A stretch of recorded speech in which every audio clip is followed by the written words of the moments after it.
The first 50 years of Silicon Valley, the industry made products, hardware, software, sold them to customers. Nice, simple business. For the last 10 years, the biggest companies in Silicon Valley have been in the business of selling their users.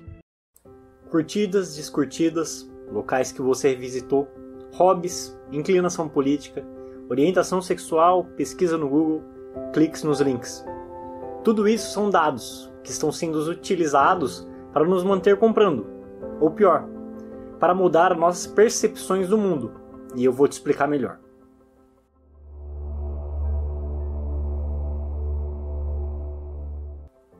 As redes sociais foram um grande avanço tecnológico, desde o famoso e finado ICQ até os dias atuais com o TikTok. Eles nos permitiram nos integrar mais socialmente, algo que é imprescindível à natureza do ser humano. Podemos fazer videochamada com pessoas do outro lado do mundo, obter informações que antes eram escassas e hoje em dia a gente pode obter via grupos. Mas então, por que tantas pessoas estão reclamando delas?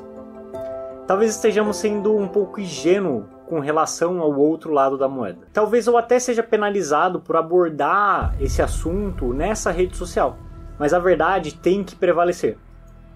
As redes sociais foram desenhadas com o intuito de te deixar o maior tempo possível conectado.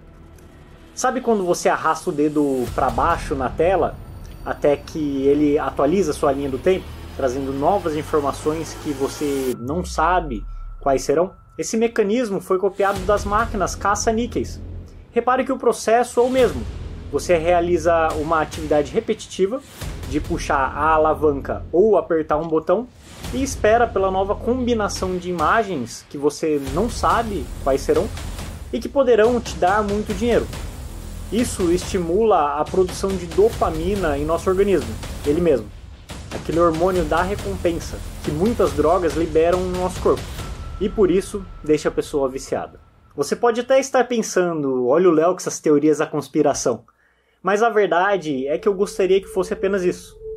Porque não é difícil a gente obter informações de ex-empregados de alto escalão das grandes empresas de tecnologia falando o que eu estou te falando. You're exploiting a vulnerability in human psychology. And I just understood this consciously, and we did it anyway. Até esse momento do vídeo, a gente já chegou à conclusão que as redes sociais são viciantes. Mas então, qual é o motivo para eles fazerem isso?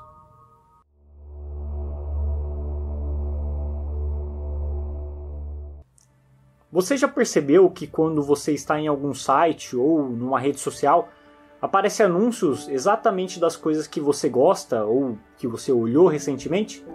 Seria um mero acaso? Então, eu repito. Curtidas, descurtidas, locais que você visitou, hobbies, inclinação política, orientação sexual, pesquisa no Google, cliques nos links. Tudo isso são dados que estão sendo utilizados para nos manter comprando. Ou pior, para mudar nossas percepções do mundo, e eu vou te explicar melhor. Parte relevante das receitas das empresas de tecnologia atuais são relacionados aos anúncios, mas não são anúncios em massa, como no caso da TV, em que todos veem a mesma coisa. São anúncios com grande precisão. Só verão anúncios de celular quem assiste notícias ou segue canais de tecnologia, ou para quem buscou sobre celular recentemente na internet ou nas redes sociais. E para aumentar essa precisão, eles precisam de dados. Para conseguir essas informações, as empresas têm 3 objetivos. O primeiro é o engajamento, criando maneiras de você clicar naquilo que você gosta, apresentando informações relevantes para você. O segundo é o crescimento, fazendo você convidar outras pessoas para participarem daquela rede. Quanto mais pessoas utilizam um aplicativo, mais você obriga, de certa maneira, outras pessoas também a utilizarem. E o terceiro é a criação de anúncios certeiros via experimentação. Sim, somos basicamente como ratos de laboratório. Cada vez mais estamos passando mais tempo conectados no celular, quase como sob um feitiço. Nosso país está entre os 3 primeiros lugares na lista de países com maior quantidade média de horas que cada pessoa gasta no celular diariamente. Mas pode ser que você ainda pense, tudo bem eles terem meus dados, empresas têm como objetivo lucro e eles estão fazendo a parte deles. Bom, essa é apenas a ponta do iceberg.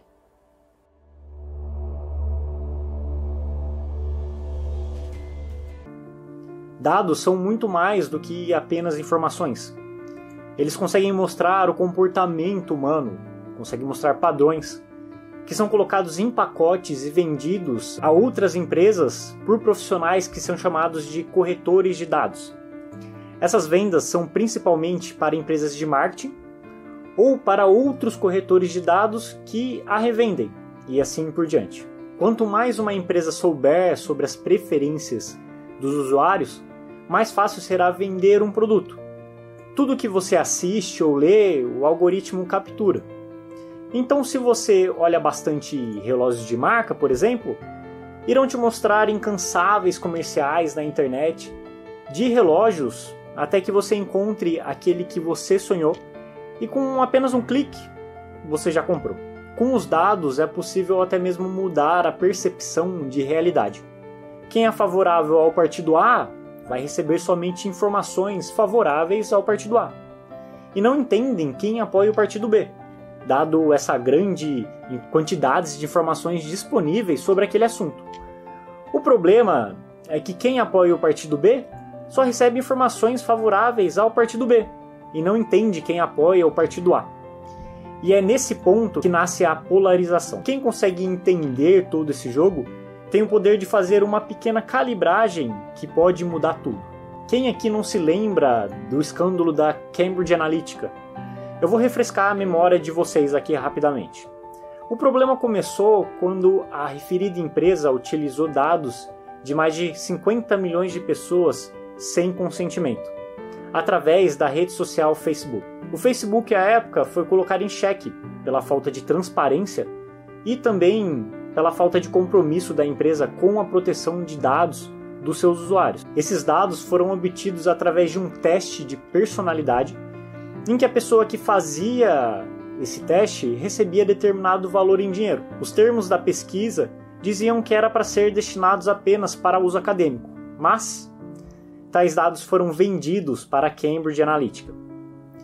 O maior problema de todos foi que o aplicativo também coletou as informações dos amigos de Facebook daquelas pessoas que fizeram os testes. Isso foi possibilitado por uma brecha nas normas do Facebook, que permitiam tal tipo de acesso com o motivo de melhorar a experiência do usuário, embora ele proibisse que esses dados fossem vendidos ou usados para propagandas. Para piorar ainda mais a situação, os dados foram utilizados para catalogar o perfil das pessoas e então direcionar de forma mais personalizada materiais pró-Trump, que é o ex-presidente dos Estados Unidos, e mensagens contrárias à sua adversária, que na época era Hillary Clinton, aumentando as chances de pessoas que ainda não se decidiram optarem por Trump.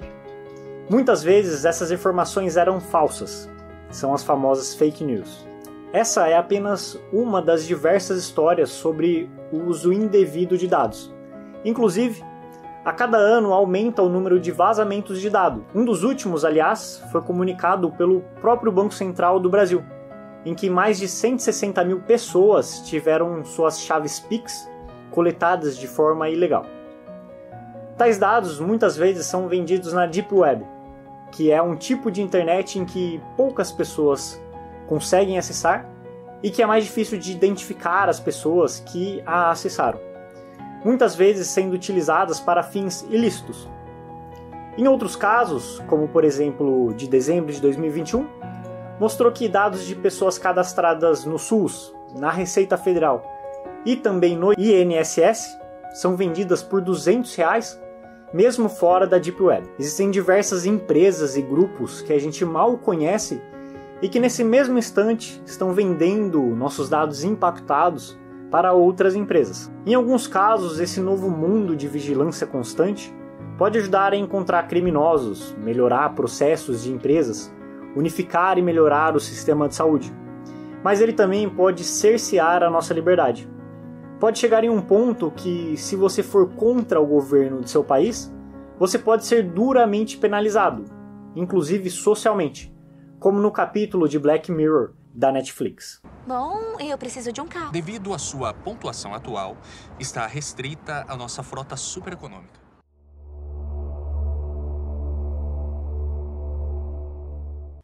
Então a questão que fica é, devemos nos importar? Segundo o artigo de uma empresa de consultoria alemã, essa indústria pode movimentar cerca de 400 bilhões de dólares já em 2025, com a regulamentação da venda de dados. Se você está ficando apreensível com essas informações que eu estou te passando, saiba que muitos dos dados são disponibilizados por nós mesmos, através das redes sociais. E-mail, endereço, religião, fotos de academia, fotos de tênis, fotos de cachorro. Nada escapa dos algoritmos. Ainda assim, existe um senso de quem não deve não teme. Mas como a gente pôde ver aqui no vídeo, essa frase nunca foi tão perigosa como agora. Para a nossa proteção, começou a vigorar em setembro de 2021 a LGPD, que é a Lei Geral de Proteção de Dados, que tem como objetivo obrigar as empresas a nos deixar mais conscientes do que elas irão ou não fazer com os nossos dados. Mas não existe milagres. Se a gente disser sim para tudo sem ler nada, pouco adiantará. A verdade é que no final não existe resposta fácil. Se a gente ficar longe de tudo, a gente vai se tornar eremitas. E se a gente continuar sem se importar com tudo isso, teremos implicações desconhecidas. Como em praticamente tudo na minha vida, eu prefiro o equilíbrio, tentar desfrutar da tecnologia, mas, ao mesmo tempo, procurar sempre informações para que eu possa me proteger aonde eu consigo.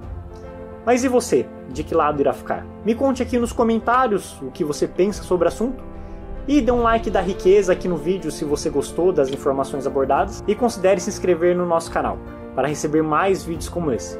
Grande abraço e até a próxima!